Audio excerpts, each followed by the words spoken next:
Hey everybody, welcome to week 15 of our Chronological Bible Study, April 7th to April 10th, day 97 to day 100. We're only doing a few days this week because we've got to go out of town. We're going to get the book of Ruth completed, and then we're going to crack open the book of 1 Samuel in this video. The Judges era was pretty rough, and amongst all that chaos that we talked about in the last video, there lived a woman named Ruth that was a Moabite, and she leaves her people and she leaves her gods, and she becomes the mother of kings.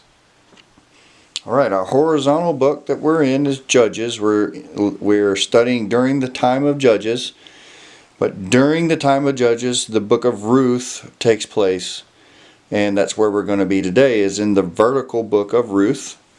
And then we're going to cross over. That Judges period is going to overlap with 1 Samuel just a little bit, and that's where we're going to end, is at the beginning of the Kingdom era, which is the next era that we're going to be going in. So we're not going to get into that era. We're going to just finish the Judges era today, which includes just a little bit of 1 Samuel.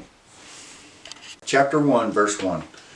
In the days when the judges ruled in Israel, a severe famine came upon the land. So we know this is still during the Judges era, because it says during the days the judges ruled in Israel. So a man from Bethlehem in Judah left his home and went to live in the country of Moab, taking his wife and 2 sons with him. So he and his family are moving on the other side of the Jordan River over to the land of Moab. So they're moving over to the east side of the river. The man's name was Elimelech and his wife was Naomi. Their 2 sons were Mahlon and Chilion. They were Ephrathites, meaning that they come from like the second wife of Caleb. They're from Judah. Remember, Caleb was from Judah, Joshua was from Ephraim. Those were the 2 guys that wanted to invade the first time before the 40 years of wandering in the desert. And when they reached Moab, they settled there. Then Elimelech died, and Naomi was left with her 2 sons. So now Elimelech has died, and he's left his wife and his 2 sons there. The 2 sons married Moabite women because they're living in Moab. One married a woman named Orpah and the other woman named Ruth. But about 10 years later, both Mahlon and Chilion died. So that's both the sons. So now there's just Naomi and Orpah and Ruth left. This left Naomi alone without her 2 sons or her husband. Then Naomi heard in Moab that the Lord had blessed his people in Judah by giving them good crops again. So there's been this over 10-year famine. We know that it was they were there 10 years before the sons died. So now we know that this famine has been longer than 10 years. So it must have been a pretty bad famine. So now the famine's over, and she hears that, and she's starting to think about going home. So Naomi and her daughters-in-law got ready to leave Moab to return to her homeland.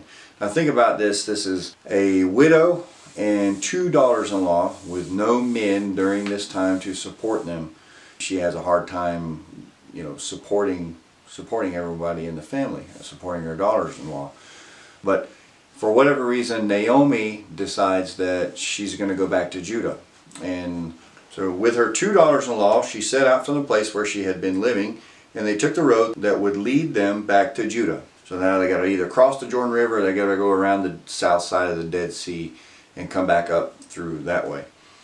But on the way, Naomi said to her 2 daughters-in-law, "Go back to your mother's home, and may the Lord reward you for your kindness to your husbands and to me. May the Lord bless you with the security of another marriage." Then she kissed them goodbye, and they all broke down and wept. So they're on their way back, and Naomi's starting to think about in Israel is how the men were forbidden from marrying Moabite women, and the stigma that may have there, and maybe her daughters-in-law, maybe she's not doing them justice by taking them over there. Maybe they're going to have it harder there than they would in Moab, and maybe they'd be better if they just lived with their own parents and they could kind of start over in Moab. Verse 10, "No," they said, "we want to go with you to your people." But Naomi replied, "Why should you go on with me? Can I still give birth to other sons who could grow up to be your husbands? No, my daughters, return to your parents' homes, for I am too old to marry again." So what Naomi's referring to is the kinsman redeemer law that says if a brother dies, his wife then can be redeemed by that husband's brother, right? And she's saying, well, I'm even too old to have any more children. No, my daughters, return to your parents' homes, for I am too old to marry again. And even if it were possible, and I were to get married tonight and bear sons, then what? Would you wait for them to grow up and refuse to marry someone else? No, of course not, my daughters. Things are far more better for me than for you, because the Lord himself has raised his fist against me. And again they wept together, and Orpah kissed her mother-in-law goodbye, but Ruth clung tightly to Naomi.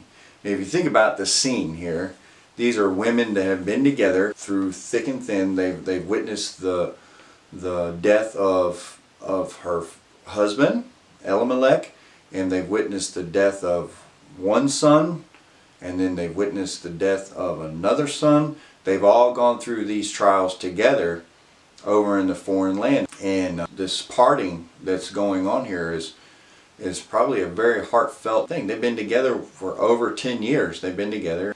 Now they have to keep going on living. Naomi is trying to do her best to do the right thing for her daughters. You know, in our time, when you get married, for whatever reason, daughters-in-law don't really get adopted the way that they used to. Back in the old days, if my son's married, my daughter-in-law now becomes my daughter.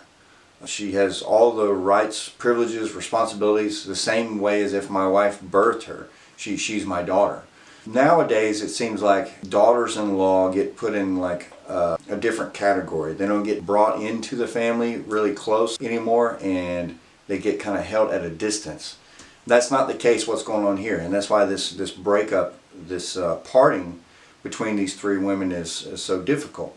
And then, look, Naomi said to her, your sister-in-law has gone back to her people and to her gods. You should do the same. Ruth replied, don't ask me to leave you and turn back. Wherever you go, I will go. Wherever you live, I will live. Your people will be my people, and your God will be my God. Wherever you die, I will die, and there I will be buried. May the Lord punish me severely if I allow anything but death to separate us. When Naomi saw that Ruth was determined to go with her, she said nothing more.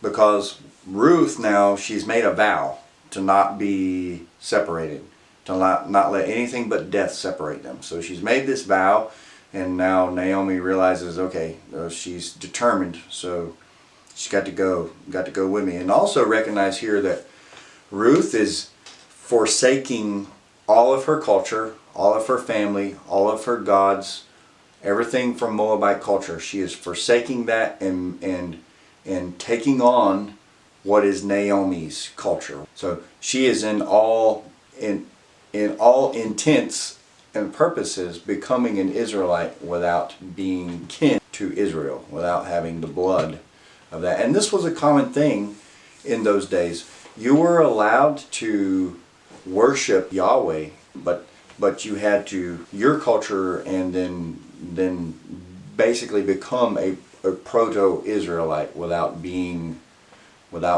from the blood of Jacob. And part of that was that whole purpose. Remember we talked about last week, they were placed on that thoroughfare of land there so that people could worship Yahweh, so they could get to know Yahweh, right?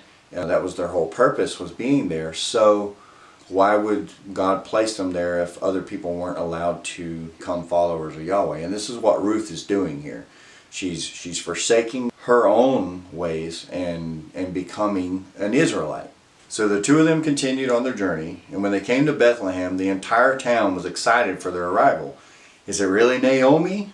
The women asked, because it's been 10 years. They probably have is that her? Is that her? And they're probably really excited. Don't call me Naomi, she responded. Instead, call me Mara. And Mara means bitter. So she feels very bitter because she's lost her husband, she's lost her sons. So she said, don't call me Naomi, call me Mara. For the Almighty has made life very bitter for me. I went away full, so she left Judah full, but the Lord has brought me home empty. Why call me Naomi when the Lord has caused me to suffer, and the Almighty has sent such tragedy upon me? So Naomi is feeling very downtrodden at this time. She's lost everything that was important to her. But she has this Ruth with her who just refused to leave. And it was probably a good thing because she helps out Naomi a lot. It says in verse 22 that they arrived in Bethlehem in late spring at the beginning of the barley harvest. Remember, Leviticus 23:22 says, when you harvest the crops of your land, do not harvest the grain along the edges of your fields, and do not pick up the harvest what the harvesters drop. Leave it for the poor and for the foreigners living among you. I am the Lord your God. This is God giving them commandments way back at Sinai about how to manage their fields. Remember, they had to let it go fallow every 7th year, right? They had to let it rest. Another one of those instructions was that they had to not gather the grain around the edge of the field and don't pick up the grain that the harvesters drop, and leave that for the poor, leave that for the widows, leave that for the foreigner who are living among you, because they don't have ownership of land. They can't farm themselves. They will work for people that do own the land. So in chapter 2, there was a wealthy man and influential man in Bethlehem named Boaz, who was a relative of Naomi's husband that has died, Elimelech. One day Ruth the Moabite said to Naomi, let me go into the harvest fields to pick up the stalks of grain left behind by anyone who is kind enough to let me do it. So let me go into the fields and let me use this law so that we can get some food. And she's taking this food back to Naomi, and that's how they're surviving. They're both widows, and they have no husbands, so they have to survive somehow. And they're doing this by using this Levitical law. Naomi replied, all right, my daughter, go ahead. So Ruth went out to gather grain behind the harvesters. As it happened, she found herself working in a field that belonged to Boaz, the relative of her father-in-law Elimelech. While she was there, Boaz arrived from Bethlehem and greeted the harvesters. The Lord be with you, he said. The Lord bless you, the harvesters replied. Then Boaz asked his foreman, who is this young woman over there? Who does she belong to? And the foreman replied, she is the young woman from Moab who came back with Naomi. She asked me this morning if she could gather grain behind the harvesters. She has been hard at work ever since, except for a few minutes rest in the shelters. And then Boaz goes over and introduces himself to Ruth, and he says, you know what? Don't go to the other fields to gather grain. Stay here. And also, you can come here every day. You can come here all the time and pick up grain. And then also, I've told these other harvesters not to mess with you. So you're safe here as well. In verse 10 says, Ruth fell at his feet and thanked him warmly. And what have I done to deserve such kindness, she asked. I am only a foreigner. And he says, yes, I know, but I also know about everything you have done for your mother-in-law since the death of your husband. So word's gotten around about Naomi and her wonderful daughter-in-law who has been going and gathering grain and taking care of her mother-in-law during this time that Naomi is so downtrodden and in this melancholy state. I've heard how you left your father and mother and your own land to live here among complete strangers. May the Lord, the God of Israel, under whose wings you have come to take refuge, reward you fully for what you have done. And she says, I hope I continue to please you, sir. She replied, you have comforted me by speaking so kindly to me, even though I am not one of your workers. And at mealtime, Boaz called to her and said, come over here and help yourself to some food. You can dip your bread in the sour wine. So she sat with her harvesters, and Boaz gave her some roasted grain to eat. She ate all she wanted and still had some left over. When Ruth went back to work again, Boaz ordered his young men, let her gather grain right among the sheaves without stopping her, and pull out some heads of barley from the bundles and drop them on purpose for her. Let her pick them up and don't give her a hard time. So now Boaz is actually, he's taking a liking to Ruth, and he's telling his guys to, on purpose use this Levitical law. Also, on purpose drop some so that she can have more than just the scraps that you guys are accidentally dropping. Now keep in mind, if Boaz is the owner of this field, this is Boaz losing money. This is grain that he could be selling. This is barley he could be selling, but he is purposefully telling his guys to drop it and leave it for her. So in a way, he's giving it to her without actually making an allotment and then giving it to her in that way. So it's kind of like a secret way of him giving her this grain, and Naomi also.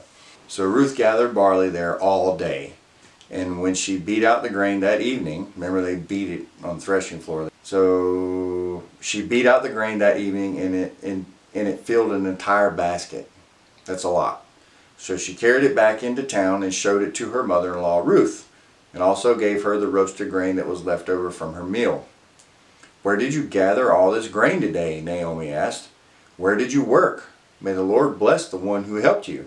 So Ruth told her mother-in-law about the man in whose field she worked. She said, "The man I worked with today is named Boaz." "May the Lord bless him," Naomi told her daughter-in-law. He is showing his kindness to us as well as to your dead husband. That man is one of our closest relatives, one of our family redeemers. Keyword, redeemer. Then Ruth said, "What's more, Boaz even told me to come back and stay with his harvesters until the entire harvest is completed." "Good," Naomi exclaimed. "Do as he said, my daughter. Stay with this young man right through the whole harvest. You might be harassed in other fields, but you'll be safe with him." So Ruth worked alongside the women in Boaz's field and gathered grain with them until the end of the barley harvest. So throughout the whole harvest season, so a couple of months there, she gathered this grain and she was taking it back. Then she continued working with them through the wheat harvest in the early summer. And all the while she lived with her mother-in-law. This is chapter 3. One day Naomi said to Ruth, "My daughter, it's time that I found a permanent home for you, so that you will be provided for. Boaz is a close relative of ours, and he's been very kind by letting you gather grain with his young women. Tonight he will be winnowing barley at the threshing floor. Now do as I tell you, take a bath and put on perfume and dress in your nicest clothes. Then go to the threshing floor, but don't let Boaz see you until he is finished eating and drinking." Naomi's in better spirits now, and she sees that Boaz is a redeemer. He's one of the kinsman redeemer, and she kind of sees that Boaz is kind of sweet on her anyway by letting her gather all this grain and then go back for the next harvest and gather all that grain. So now Naomi's going to advise her, and in good spirits is going to advise her how to approach Boaz, but not being in a sinful way, not be too forward. So we need to talk about what is the concept of the threshing floor. And we talked about Gideon very briefly. He was threshing grain in a wine press, and that wasn't the right way to do it. That was the whole point of that story, was he was threshing grain secretly. He was doing it in a wine press so that the Midianites couldn't see him. So they would have a big communal building where all of the people in the community, they would come together, or maybe those harvesters who worked for that specific owner of the land, they would come together and they would all thresh this grain together. And what they do is first they beat the stalks of grain to get the heads of the grain off of the stalk, right? And you've got the straw that's left over. You use that for bedding for your animals, or you burn it up, whichever one. And then afterwards, you take these grain heads, you put them in like this basket thing, and you have the wind blowing across there, and they'll take it and throw it up in the air. And then the husks on the grain is lighter than the actual grain, the part that you eat inside of it. So when you throw it up in the air, the wind will blow the husk away, but the actual grain that's edible falls back down into your basket. And you keep throwing it up until all the husks are off of the grain. It's a whole process that's going on there. That's what happens at the threshing floor. Okay, and we're going to see threshing floor a couple more times. Eventually, the temple that Solomon builds is going to be on an old threshing floor. So we're going to see how there's some significance to this. And then later on, when we're talking about the end times, you'll see how it's used as an illustration that the chaff is separated from the wheat, meaning the husks are separated from the wheat, symbolizing the sinners are separated from those that have been redeemed through the blood of Jesus Christ. So this is an important thing to understand, this whole threshing of the grain, because this theme is going to continue on throughout the rest of the Bible. So Naomi instructs Ruth on how to approach Boaz in a way that is appropriate for their culture at the threshing floor. And she does that. She follows her instructions. And then Boaz, they have a conversation, and Boaz wants to redeem her, but he knows that there's somebody else that is ahead of him, that has precedent, that has first opportunity to redeem Ruth before he does, because it goes in line of kinship. So then Boaz goes and asks that guy if he is wanting to redeem Ruth. And he's interested in the land of Elimelech, but he's not interested in Ruth. Boaz then says, okay, well, I'll take his wife and the land. And so Boaz ends up getting Ruth as his wife. You're going to pick up chapter 4, verse 7. It says, now in those days it was the custom in Israel for anyone transferring a right of purchase to remove his sandal and hand it to the other party. This publicly validated the transaction. So the other family redeemer drew off his sandal as he said to Boaz, you buy the land. So he gives his sandal to him and says, you buy the land. Then Boaz said to the elders and to the crowd standing around, you are witnesses that today I have bought from Naomi all the property of Elimelech, Chilion, and Mahlon. So that's Elimelech and his two sons, right? And remember how important witnesses are. You got to have 2 or 3 witnesses for something to be legal. You can't have just one witness. Then Boaz, and with the land I have acquired Ruth, the Moabite widow of Mahlon, to be my wife. This way she can have a son to carry on the family name of her dead husband and to inherit the family property here in his hometown. You are all witnesses today. Then the elders and all the people standing at the gate replied, we are witnesses. May the Lord make this woman who is coming into your home like Rachel and Leah, and from whom all the nation of Israel descended. May you prosper in Ephrathah and be famous in Bethlehem. And may the Lord give you descendants by this young woman who will be like those of our ancestor, Perez, the son of Tamar and Judah. And it's interesting because Boaz does descend from Perez, the son of Tamar and Judah. Back in Genesis, Tamar was the daughter-in-law of Judah. And it was a similar situation.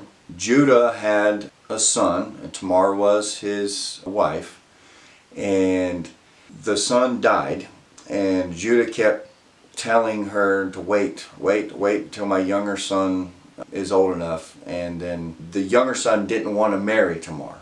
So Tamar took it upon herself to dress like a prostitute, and as Judah was traveling through the land, she knew where he was going to go. She waited for him, and then slept with her father-in-law. And then out of that union came Perez. Okay, so bad situation, human beings taking things into their own hands, sinful acts, but out of that came Perez. Okay, and now from that line of Perez came eventually Caleb, who was a big help in the conquering of the Canaanite territory. And then later, now we have Boaz. So Boaz took Ruth into his home, and she became his wife. Then he slept with her, and the Lord enabled her to become pregnant. And she gave birth to a son. Then the women of the town said to Naomi, praise the Lord, who has now provided a redeemer for your family. So Naomi's hopelessness about there not being any males in her family now, and her husband's line ending, has now been redeemed. Hence why Boaz is the kinsman redeemer. That's why God put that law into place for his people in the first place. May this child be famous in Israel. May he restore your youth and care for you in your old age, for he is the son of your daughter-in-law who loves you and has been better to you than 7 sons. Naomi took the baby and cuddled him to her breast, and she cared for him as if he were her own. The neighbor women said, now at last Naomi has a son again. And they named him Obed. He became the father of Jesse and the grandfather of David. That's King David, by the way. So if we talk about the importance of genealogy, you notice there's lots of genealogies in the Bible so far. And it's very important for them because that is their proof that they are a descendant of Abraham, Isaac, and Jacob. And it's very important because that proves that they are receivers and they are people that are bound in that Abrahamic covenant. And what does Abrahamic covenant mean? Abrahamic covenant means that they can occupy the land of Canaan. He said he'll bring them back here after they're enslaved for 400 years, and he'll bring them back to this land, and they'll occupy it, and they'll live in it, and it'll be theirs forever. So them being part of the Abrahamic covenant is a huge thing. The men even walk around with the sign of the Abrahamic covenant. Remember, it's the circumcision. Remember, they walk around with the sign of that on them as a constant reminder that they're a part of that Abrahamic covenant. So to prove that they're part of that, they don't just have the circumcision to prove that, because anybody can circumcise. They keep track of the genealogies, very detailed, to prove that they are part of that promise made by God to them. So let's review the covenants. The first covenant was the Noahic covenant. The Noahic covenant was with all of creation, and the sign of that covenant was the rainbow. The next covenant was the Abrahamic covenant we just talked about. That was made with the descendants of Abraham, Isaac, and Jacob. And the sign of that covenant is the circumcision. Then we had the Mosaic covenant. The Mosaic covenant was made with those people, those Israelites that came out of Egypt, who would occupy the land of Canaan. The sign of that covenant was keeping the Sabbath day. After this time is going to come another covenant called the Davidic covenant. And this covenant is about keeping a descendant of David on the throne of Israel forever. And that wouldn't have come about. David wouldn't even be around. There would be no Solomon. There wouldn't be any kingdom of Israel without Ruth making the decision that she made to leave her people and leave her gods and go with Naomi and become a person of God, becoming a woman of God. And because she did, she's blessed. All these blessings have fallen on her. And because she did, now she is going to be the grandmother of King David. So if we flip to page 981 in our book, I just want to point out a few things. Page 981, there is the genealogy of Jesus. I know we're getting ahead of ourselves, but it's good for you to put all this into context as we're going along. Specifically, I'm talking about the genealogy that's in Matthew, there on page 981. And the genealogy of Matthew, in verse 2, it starts at Abraham, and then it works its way forward all the way to Jesus Christ. So you got Abraham was the father of Isaac. Isaac was the father of Jacob, right? As of all of them. Jacob was the father of Judah. So all Israelites are at this point are descendants of Jacob, right? And now you have Judah, the tribe of Judah, okay? So the father of Judah and his brothers. Judah was the father of Perez and Zerah, whose mother was Tamar. That's who we just talked about earlier. The lady that dressed up like a prostitute and slept with her father-in-law, right? So she was the mother of Perez, okay? So Judah, Perez. Perez was the father of Hezron. Hezron was the father of Ram. Ram was the father of Amminadab. Amminadab was the father of Nahshon. So now we're during the 400 years in Egypt. Nahshon was the father of Salmon. Salmon was the father of Boaz, whose mother was Rahab. Now there's a lot of confusion here about whose Boaz's mother is. Is this the Rahab that was the prostitute that let the spies escape from Jericho? Remember, she hung a scarlet cord out of her window, and when they actually took over the city, they didn't kill Rahab and her family that were in her house because she had hidden the spies and kept them from being. Chances are, being that the Judges era was about 300 years, that's probably not the same Rahab.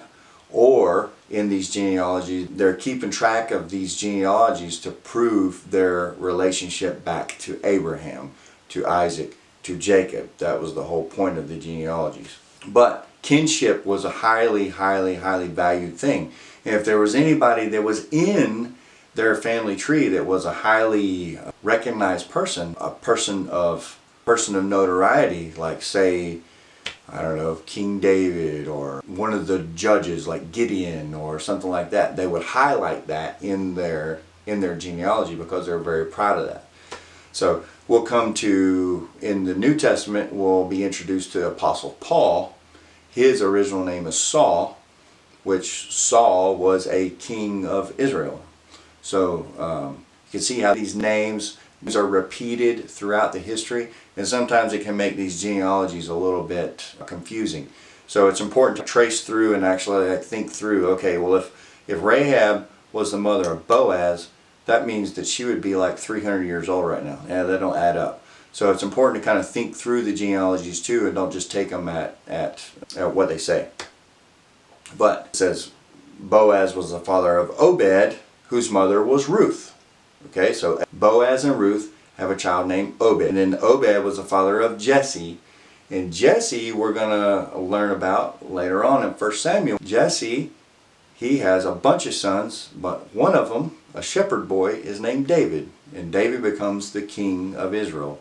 And with David, that shepherd boy, that musician that plays for King Saul, the slayer of giants, from that guy, the Davidic covenant will be made with David, and then that covenant will be kept all the way until the Messiah's return. So meanwhile, back at the ranch, we're still during the Judges era, there's a man from the tribe of Ephraim. Remember Ephraim, and then there was Benjamin and Dan in between, and then on the south side was Judah, right? So Ephraim up here. There's a man from the tribe of Ephraim named Elkanah. He had 2 wives. One was barren. Okay, so he had 2 wives. One was barren. Her name was Hannah. And then they go to the tabernacle at Shiloh. So we know the Ark of the Covenant, the tabernacle is still at Shiloh at this point. Hannah is at Shiloh one day, and they're there to make sacrifices. And then Eli the priest is also there. If you remember, Aaron was the first high priest, and he's Moses' brother. And they had a sister named Miriam, and they came out of Egypt. Okay, so Aaron was the high priest during the Exodus era.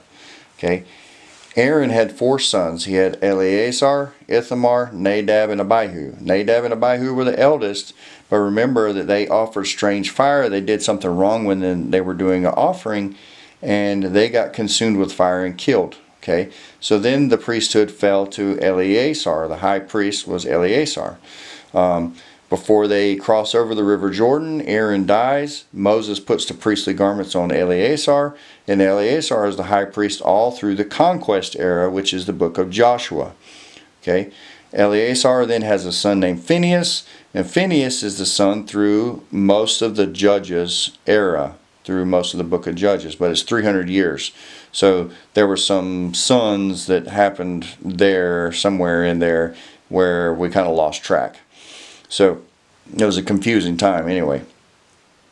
So somewhere in that Judges era, the priesthood got switched from the descendants of Eleazar over to the descendants of Ithamar.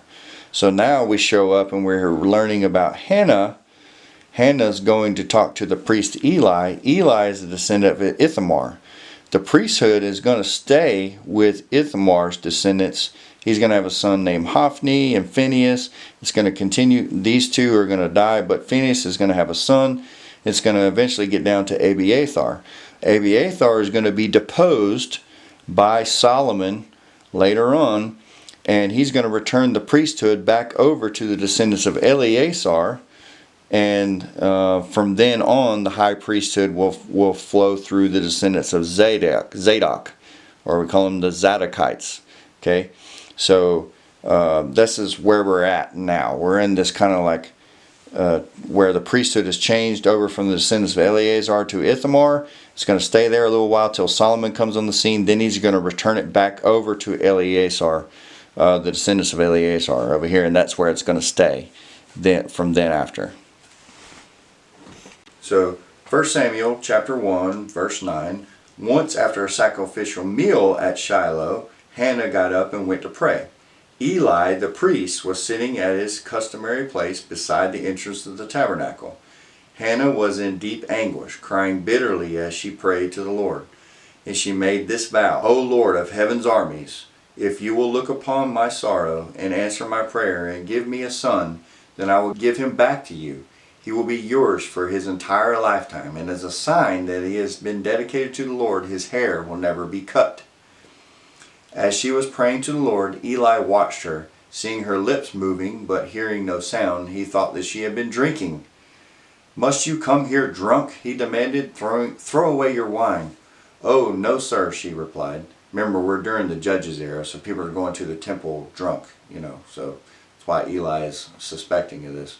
Oh, no, sir, she replied. I haven't been drinking wine or anything stronger, but I am very discouraged, and I was pouring out my heart to the Lord. Don't think that I am a wicked woman, for I have been praying out of my great anguish and sorrow. In that case, Eli said, go in peace.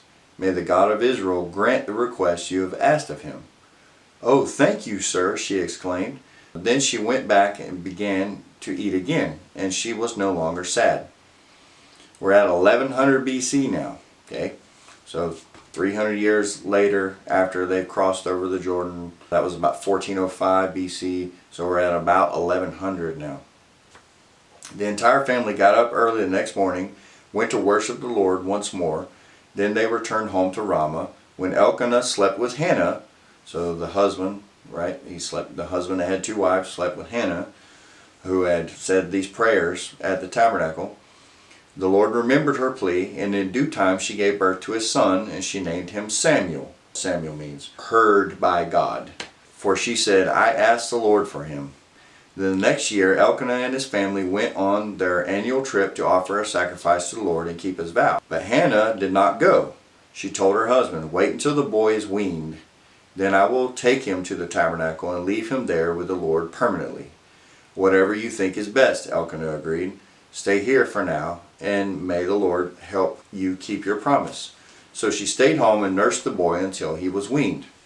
So she just wants to spend some time with her son that she prayed so hard for before she gives him back to the Lord. The Lord kept up his end of the deal, and now she's got to keep up hers, and she knows that. So she just wants to spend some more time with him before she does and go and give him up. When the child was weaned, Hannah took him to the tabernacle in Shiloh. They brought along a 3-year-old bull for the sacrifice and a basket of flour and some wine. After sacrificing the bull, they brought the boy to Eli. Sir, do you remember me? Hannah asked. I am the very woman you stood here several years ago praying to the Lord. I asked the Lord to give me this boy, and he has granted my request. Now I'm giving him to the Lord, and he will belong to the Lord his whole life. And they worshiped the Lord there. Chapter 2, verse 11, it says that then Elkanah returned, that's Samuel's father, then Elkanah returned home to Ramah without Samuel, and the boys served the Lord by assisting Eli the priest. Alright, so chapter 2, verse 12 says, the sons of Eli were scoundrels who had no respect for the Lord or for their duties as priests. Whenever anyone offered a sacrifice, Eli's sons would send over a servant with a 3-pronged fork. While the meat of the sacrifice animal was still boiling, the servant would stick the fork into the pot and demand whatever it brought up be given to Eli's sons. And all the Israelites who came to worship at Shiloh were treated this way. So you imagine the Israelites, if they know that this is the wrong way to do this, they're probably starting to resent the priesthood here. So Eli was very old, but he was aware of what his sons were doing to the people of Israel. He knew, for instance, that his sons were seducing the young women who assisted at the entrance of the tabernacle. Eli said to them, I have been hearing reports from all the people about the wicked things you're doing. Why do you keep sinning? You must stop, my sons. The reports I hear among the Lord's people are not good. If someone sins against another person, God can mediate for the guilty party. But if someone sins against the Lord, who can intercede? But Eli's sons wouldn't listen to their father, and the Lord was already planning to put them to death. Meanwhile, the boy Samuel grew taller and grew in favor with the Lord and with his people. And in verse 27 it says, one day a man of God came to Eli and gave him a message. And we're going to fast forward in the message a little bit to the resolve of it. So the messenger points out all the bad things that they were doing, And then starting in verse 30, it says that the bad things that the priest and his sons were doing, and then what they were charged with. They were charged with being, the high priest. They had the most important duty in the land. So in verse 30, he says, "Therefore the Lord, the God of Israel, says, I have promised that your branch of the tribe of Levi would always be my priests. But I will honor those who honor me, and I will despise those who think lightly of me. The time is coming when I will put an end to your family. So it will no longer serve as my priests. All the members of your family will die before their time. None will reach old age. You will watch with envy as I pour out prosperity on the people of Israel. But no members of your family will ever live out their days. The few not cut off from serving at my altar will survive, but only so their eyes can go blind and their hearts break and their children die a violent death. And to prove that I have said what I have said will come true, I will cause your 2 sons, Hophni and Phinehas, to die on the same day. Then I will raise up a faithful priest who will serve me and do what I desire. I will establish his family, and they will be priests to my anointed kings forever. Then all of your surviving family will bow before him, begging for money and food. Please, they will say, give us jobs among the priests so we will have enough to eat." And what the Lord's talking about there is he's talking about Zadok, how all the priests from then on is going to descend from Zadok, as I showed you on that board. Meanwhile, the boy Samuel served the Lord by assisting Eli. In those days, messages from the Lord were very rare in the Judges era, and visions were quite uncommon. One night, Eli, who was almost blind by now, had gone to bed. And then the Lord calls to Samuel. He says, "Samuel." And then Samuel, not ever heard the Lord, or didn't really know that was a thing because it wasn't happening a lot during this time, keeps going to Eli and saying, "Yes, Lord." And Eli's like, I didn't call you. Go back to bed." And then the Lord calls Samuel again. Samuel gets up and he goes and he says, What, Master? What is it that you want?" Because he's thinking that it's Eli calling him. Naturally, such a human being's calling him. He's the only other guy there in the tabernacle, but it's not. It's the Lord talking to him. So finally, Eli advises him. He says, "The next time you hear it, tell him, say, 'Yes, Lord, I'm listening.'" And that's what Samuel does. And it says in verse 10, "The Lord came and called as before, 'Samuel, Samuel.' And Samuel replied, 'Speak, your servant is listening.' Then the Lord said to Samuel, 'I'm about to do a shocking thing in Israel. I'm going to carry out all my threats against Eli and his family from beginning to end. And I have warned him that judgment is coming upon his family forever because his sons are blaspheming God, and he hasn't disciplined them. So I have vowed that the sins of Eli and his sons will never be forgiven by sacrifices or offerings.' Samuel stayed in bed until morning. Then they got up and opened the doors of the tabernacle, and as usual, he was afraid to tell Eli what the Lord had said to him. But Eli called out to him, 'Samuel, my son.' 'Here I am,' Samuel replied. 'What did the Lord say to you?' 'Tell me everything, and may God strike you and even kill you if you hide anything from me.'" So, wow, you got to tell him everything, Samuel. So Samuel told Eli everything. He didn't hold anything back. "It is the Lord's will," Eli replied. "Let him do what he thinks best." So as Samuel grew up, the Lord was with him, and everything Samuel said proved to be reliable. So now, Samuel's been trained as a priest from the time he was a few years old, from the time he was weaned. And he's receiving messages from God. He is receiving messages, and who receives messages from God? Prophets do. So we know he's a priest, and now he's a prophet, right? And now it says there in verse 19 that everything he said proved to be reliable. So remember, how do you tell a false prophet from a true prophet? If what he says comes true. And that's what it's saying about that, is they're saying that Samuel is a true prophet because everything that he says comes true. All Israel from Dan in the north to Beersheba in the south knew that Samuel was confirmed as a prophet of the Lord. The Lord continued to appear at Shiloh and gave messages to Samuel there at the tabernacle, and Samuel's words went out to all the people of Israel. 1 Samuel chapter 4. So at that time Israel was at war with the Philistines. The latter part of verse 3. "Why did the Lord allow us to be defeated by the Philistines?" Then they said, "Let's bring the ark of the covenant of the Lord from Shiloh. If we carry it into battle with us, it will save us from our enemies. Now this was a theme during the time where armies would carry their gods into battle with them. In their minds it was one god doing battle against another god. And that really decided who won the battle. Not really the men fighting each other, but whichever god was strongest. Although God has told them to be different than that. He didn't say, hey Samuel, tell them to go get the ark and then take it into battle, right? They're supposed to take directions from God through a prophet. But instead they decided to go on their own, go get the ark, and then carry it into battle. Kind of like it's like their token, like a good luck charm or something. So they sent men to Shiloh to bring the ark of the covenant of the Lord of Heaven's armies, who is enthroned between the cherubim. Hophni and Phinehas, the sons of Eli, were also there with the ark of the covenant of God. When all the Israelites saw the ark of the covenant of the Lord coming into the camp, their shout for joy was so loud it made the ground shake. And this makes the Philistines really scared, because they've heard about this ark of the covenant. They've heard about how they marched around the city of Jericho 300 years earlier, and the walls just fell down and they went in and slew everybody.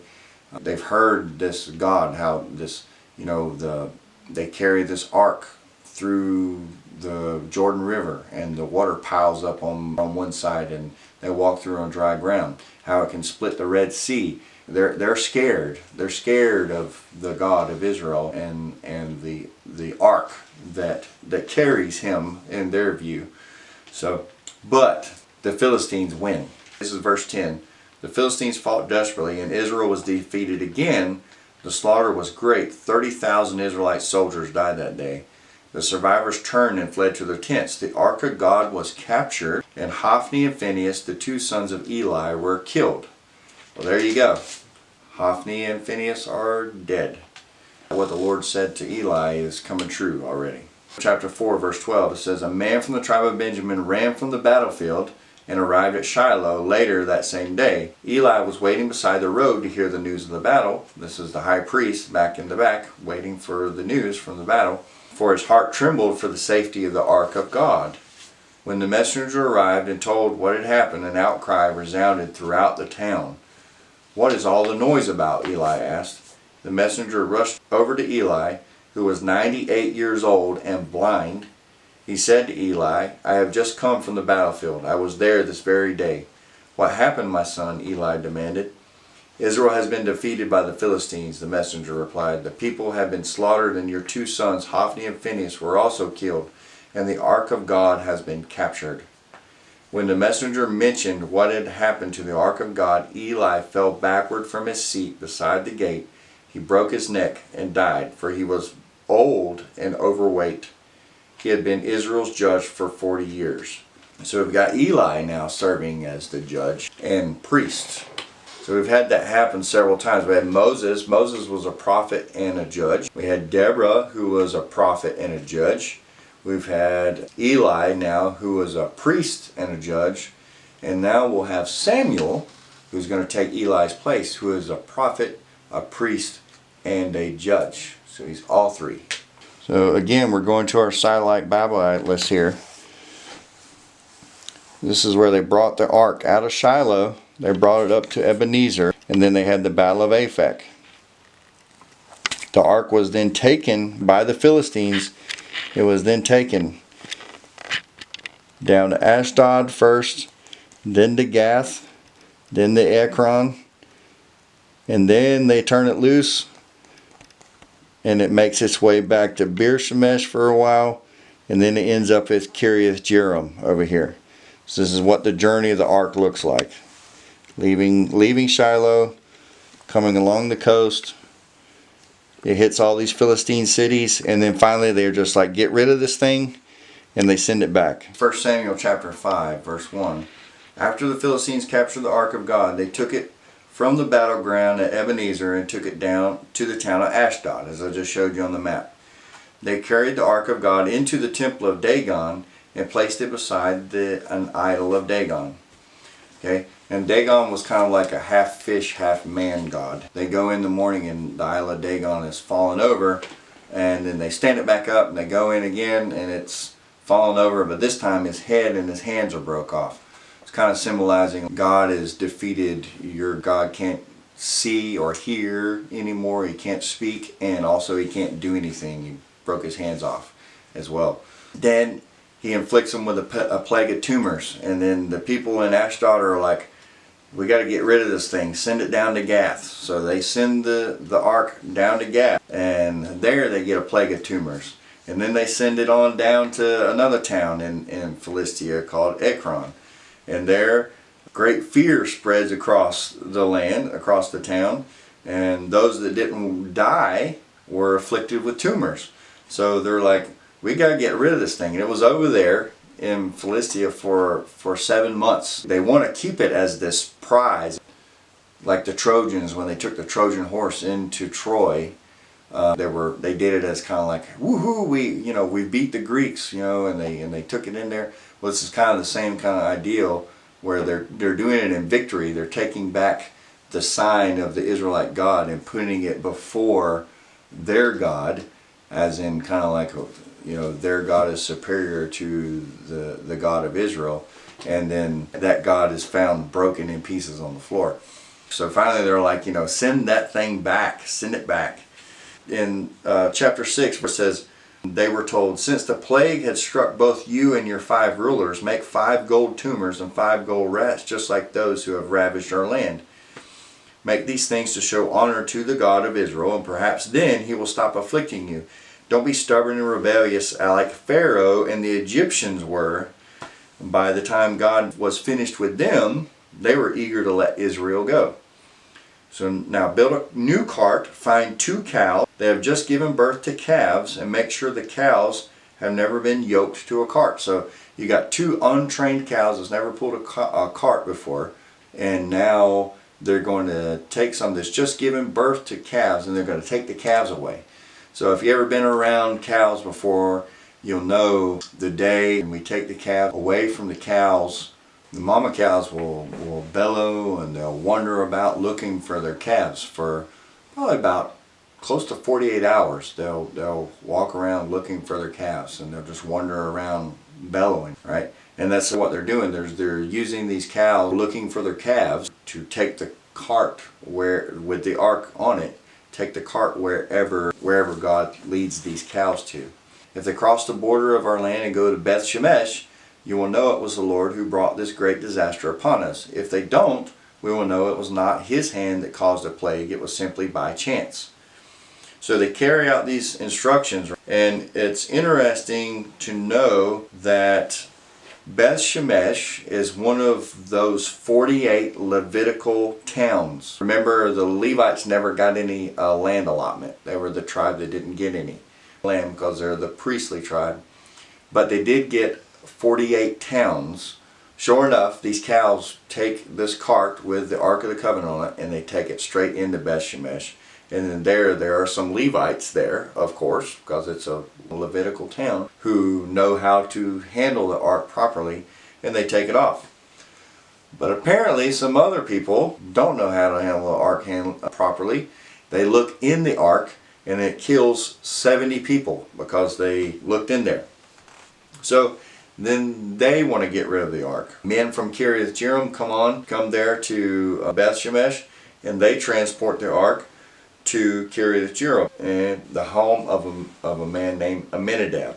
They took it to the hillside home of Aminadab and ordained Eleazar, his son, to be in charge of it. This is not Eleazar the priest. This is another guy named Eleazar. See how the names can get confusing because they reuse the same names over and over.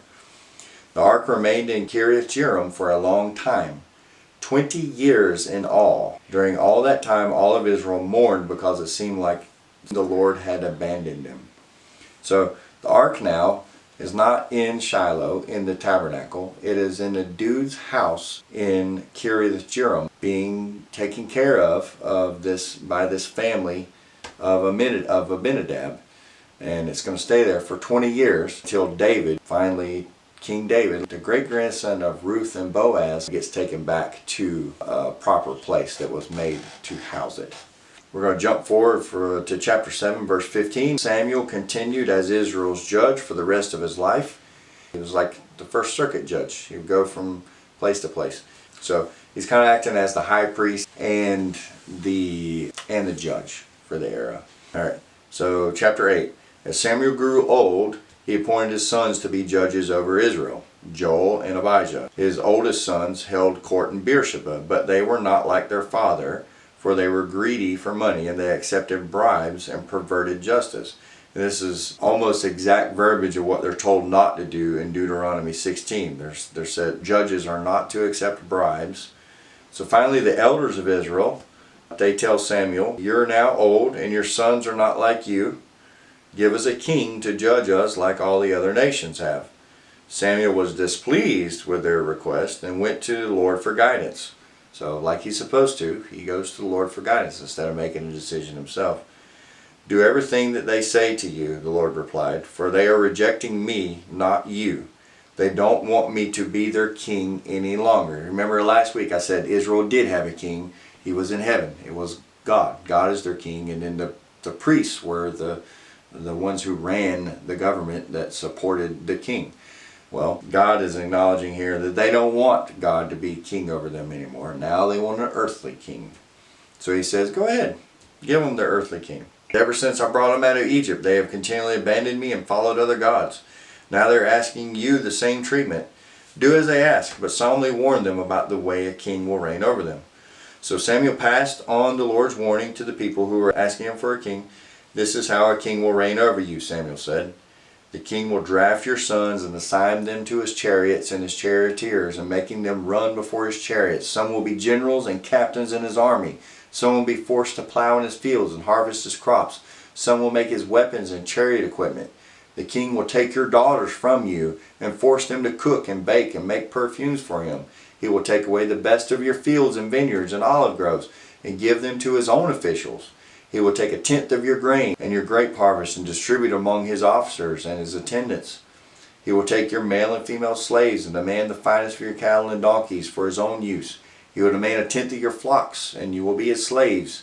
When the day comes, you will beg for relief from this king you are demanding, but then the Lord will not help you."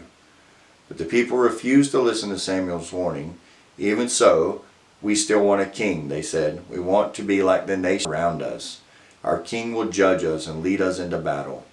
So Samuel repeated to the Lord what the people had said, and the Lord replied, "Do as they say, and give them a king." Then Samuel agreed and sent the people home. So Israel was supposed to be set up as this theocratic nation, the nation of priests.